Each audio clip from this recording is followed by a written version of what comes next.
Narinig sa CCTV ang huling sandali ng magkapatid na babaeng pinaslang sa Naga City, Camarines Sur. Ang suspect sa krimen, naka-live-in ng isa sa mga biktima na tagpuan namang patay sa tabing dagat. Nasa frontline ng balita ngayon si Gerard de la Peña. Ito ang kuha sa CCTV ng kapitbahay na magkapatid na Claudine Kayla at Claudette Jane Divina Gracia sa Naga, Camarines Sur. Walang kakaiba na may kita sa video, pero may maririnig na sigaw ng babae.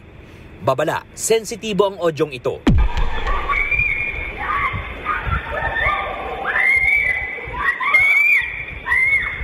Higit 30 segundo ang sigaw at halatang may komosyon.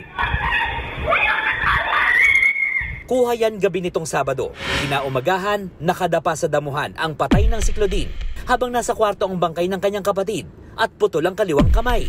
Pareho silang tadtad ng saksak. Ang itinuturong suspect, si Marfe Hufancia, live-in partner ni Claudette. Base sa investigasyon, napag-alaman ni Claudette na pamilyado na pala si Hufancia, kaya nagbalak ang biktima na hiwalayan ito at inutusan niya ang kapatid na mag-empake. Pero naabutan sila ng suspect at pinagsasaksak.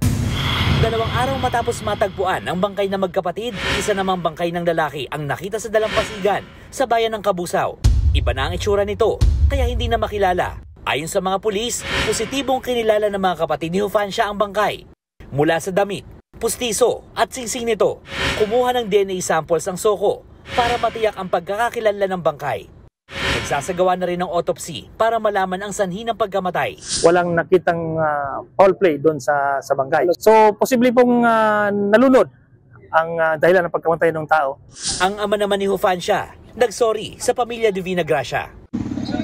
Humihingi kami ng kapatawaran sa ginawa ni Marpe. Hindi namin kagustuhan yan. Hindi ko inaasahan na ganyang mangyayari sa kanila. Sa ngayon, nakaburol na ang magkapatid. Nagbabalita mula sa frontline, Gerard de la Peña, News 5. Mga kapatid, Julius Babaw po. Para sa komprehensibo at makabuluhang balitaan at talakayan, mag-follow at mag-subscribe na sa social media pages ng News 5.